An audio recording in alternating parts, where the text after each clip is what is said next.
All right. Hey, everybody. Here we are on this beautiful day after school in January. It's a certain number of degrees outside, but truthfully, I don't know. I haven't really been out there.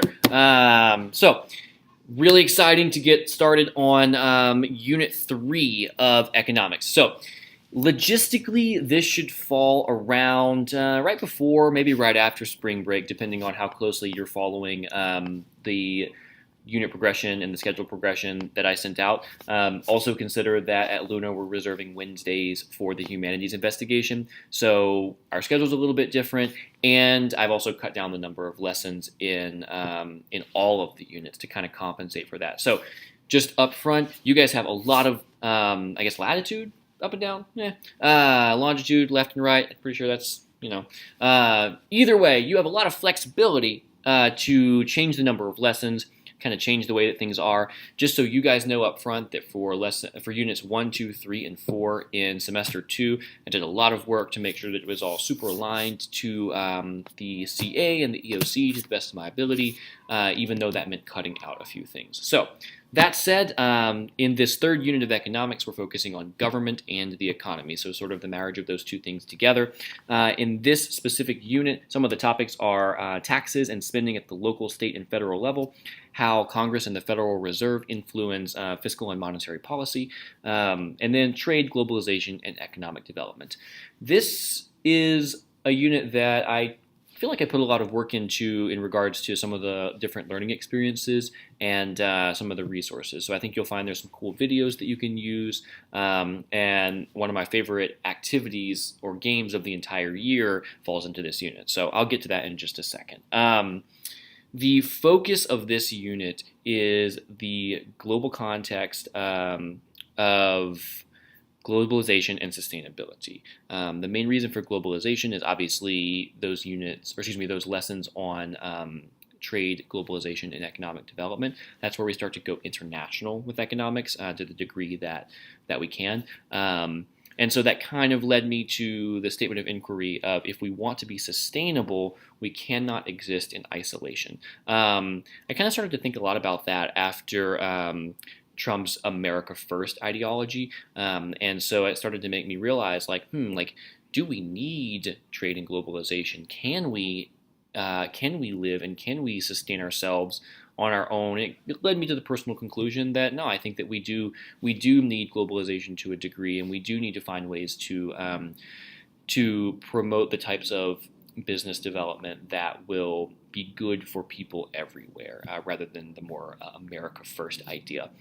So there's actually a section in one of the lessons where kids will have a chance to watch the America First portion of Trump's inauguration speech and respond to that. So if we want to be sustainable, we cannot exist in isolation. And so that also hits on the fact that with isolation, we need the government and we need taxes. So we need to pay taxes and we need to contribute to this larger system that then brings down, hopefully, goods and services that we can use. So roads, public education, the collective objectives that our country has agreed on. We need those things to be together and sustainable, not in isolation. So trade is one of the related concepts. I feel like that one's pretty obvious based on the lessons on trade and globalization. But equity is one I'm really excited about in this situation because I think there's a lot of arguments that can be had around things like taxation and trade. For example, it's in the news a lot right now.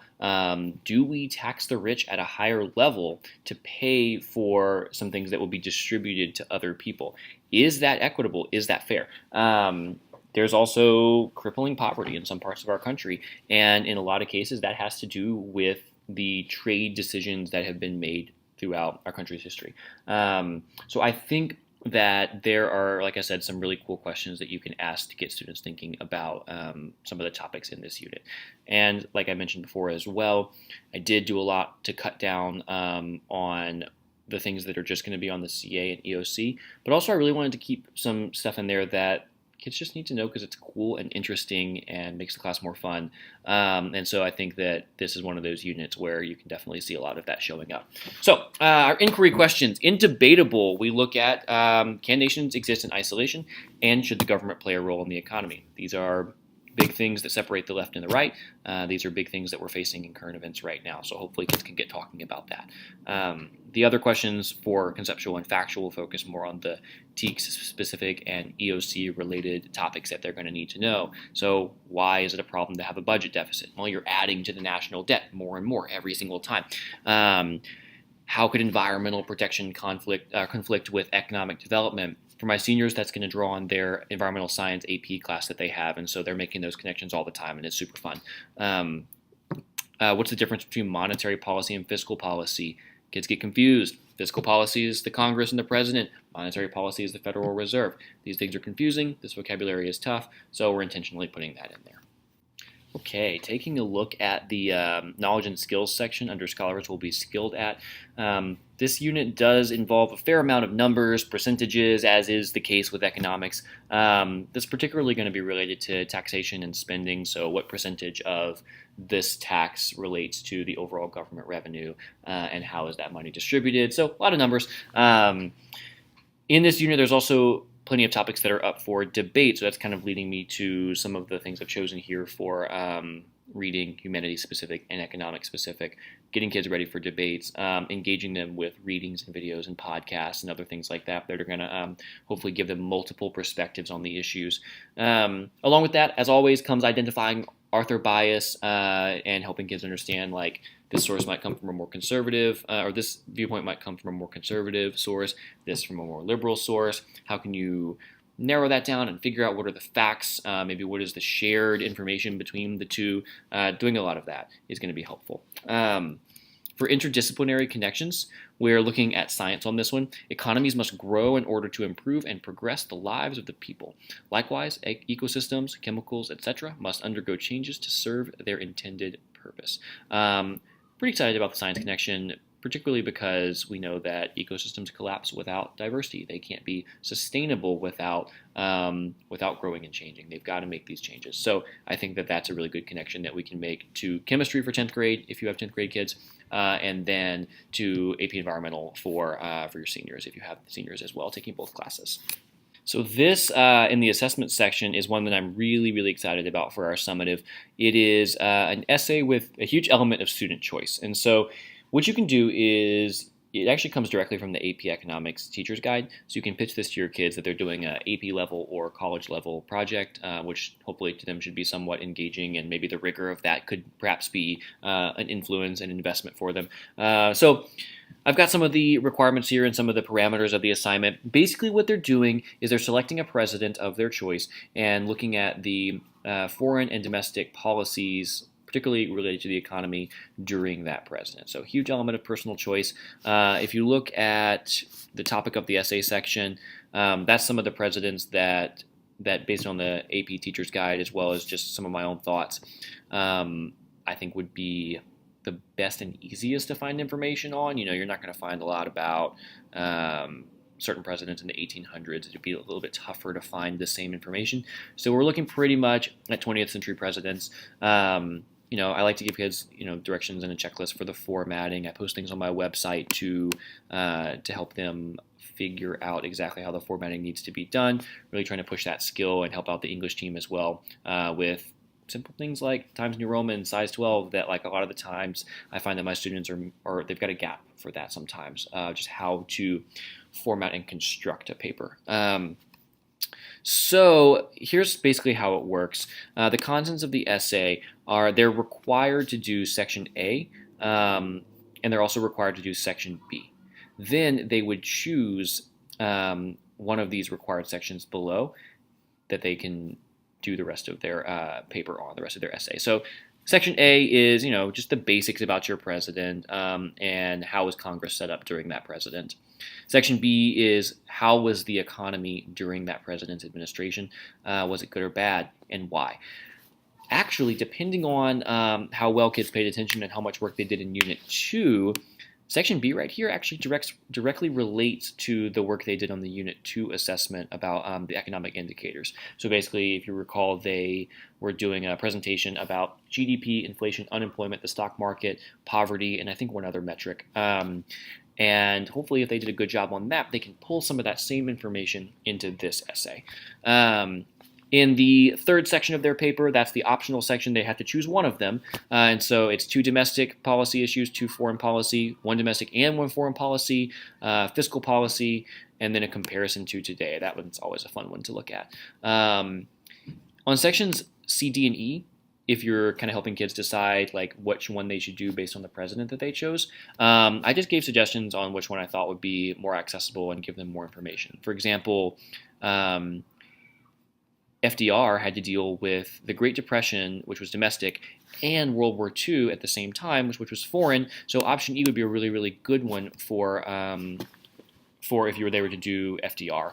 If you were to do a report on George Bush, maybe 2 foreign policy issues, since Afghanistan and Iraq are 2 separate wars. That's both foreign policy. Or you could even argue that we were looking at domestic policy of 9/11 and the things that kind of led to that and came after that. There was also the recession that came at the end of Bush and beginning of Obama. So those were domestic issues that kind of rippled worldwide. So kids have a lot of options here on how they can do this. At our school, and I think in general, like we've talked about at CoLab Days, we're really pushing Chicago style, since that's what's more generally accepted in social studies and humanities throughout the college level. So I've been trying to push kids toward that, give them the resources. I recommend citation machine here so they can actually cite their sources correctly. Part of their grade and part of the feedback they get will be some remarks on how well they did that and whether it was correct. And for this assignment, I also vetted a few sources that kids can use to get started. Obviously, these are just the basics. They're going to have to dig deeper to find some more of that stuff. And I believe I was also able to give some class time for this last semester. Hopefully, I'll be able to give a little class time this semester as well to let them work on this essay. One last remark on the summative assessment. They are probably going to have to pull on knowledge from other history classes, such as U.S. history, if they've had it. So this might be a little harder for 10th graders who haven't had post-Reconstruction history yet, maybe a little bit easier for seniors who have just recently seen that through U.S. history. So bearing that in mind and the extra support and resources that you might have to give kids to be able to do this project well. Okay, very exciting part here. Learning experiences and teaching strategies. I actually have more than just what's listed here, so feel free to reach out to me if you need anything. But I want to show you guys some of the coolest things that kids are able to do this semester that I am very, very excited about. So, the lesson 1 with the National Priorities Project, they were a great, easy to understand resource around basically federal budget issues. I used a lot of their screenshots in the AML for this unit, and their stuff's just really good, I think. During lesson 2, we did the scenarios for local government spending. So basically, kids had multiple scenarios around taxation and what the taxes were going to be spent on. And so they got to choose, do we invest in education? Do we build a new stadium for economic development, et cetera, et cetera? So that one was really fun, and they had some cool ideas there. However, my absolute favorite thing in this unit is Lesson 3, Fiscal Policy, the fiscal ship. So to set up this lesson, they've already had lesson 1 on federal tax and spending, but we don't go a whole bunch into deficits in that lesson. We sort of hit just the taxation and with the spending, and we recognize that, hey, there's this gap, right? They're like, spending is coming in here, but the taxes are only coming in here. So we revisit that in lesson 3 with fiscal policy and talk about why the government or why the Congress would choose to increase taxes and increase government spending, or decrease taxes and decrease spending, and what the effects of those things are.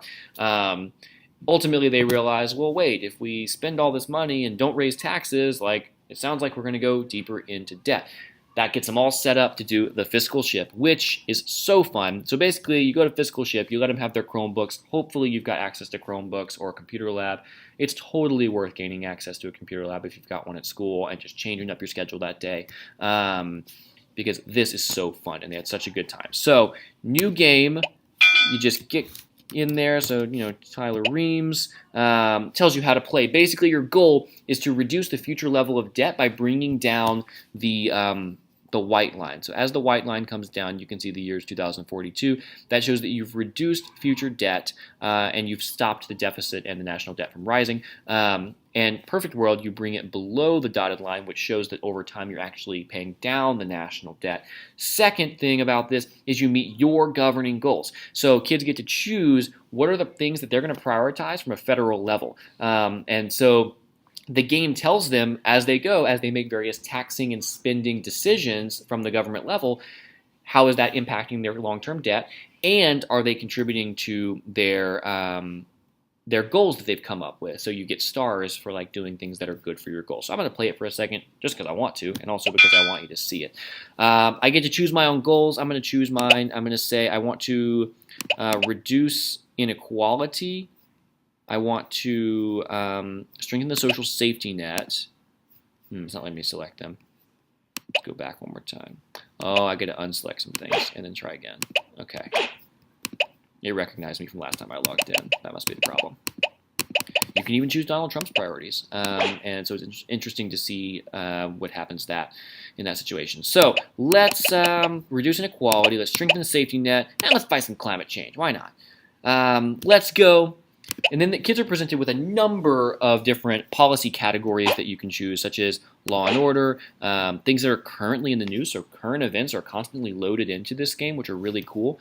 And then it's fun to see kids kind of go around and read the pros and cons of what they might do. So increase all income tax rates. You can see the orange line that popped up that shows that long-term debt is going down because we're increasing revenues. However, increasing all income tax rates, you got your arguments for and your arguments against. Obviously, there are reasons to do or not do this. I'm going to do it. And interestingly, that gave me a little point toward reducing inequality. I think because perhaps it's an equal increase for everyone, perhaps. Let's see, what else can we do? Oh, we can raise taxes only on people who make more than $400,000. Let's do it. Let's see what happens. Oh, I've already done this. Okay, so it tells you that you have already done something similar to that. I'm going to keep the original policy because that's what we already did. You can even scroll. You can, let's do Social Security. Let's see. We can increase the Social Security eligibility age. That'll save us some money.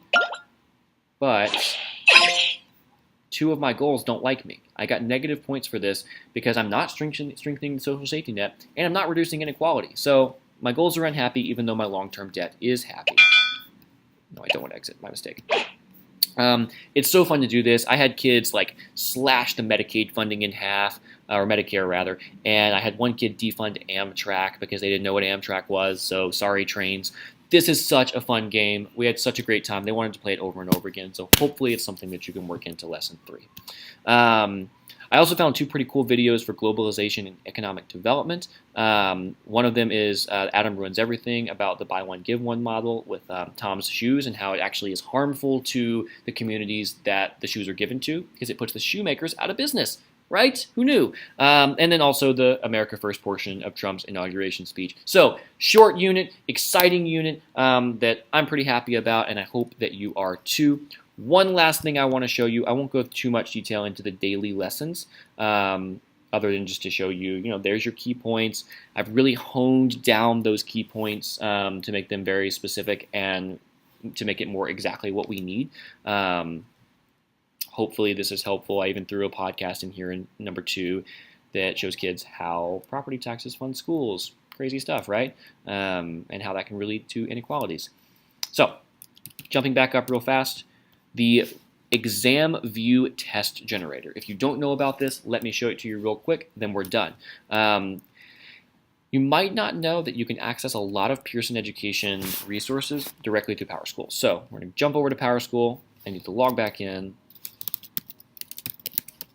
Once you're in PowerSchool, you hit this little icon right here, the little box with the arrow coming out of it. That's Applications.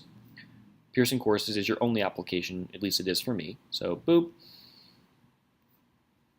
All right, cool. So you actually have the ability to assign assignments to your class from the Pearson textbook. I don't use this personally, but because it's PowerSchool, all your classes are preloaded in here. To get to the exam view test generator, go to Pearson Realize.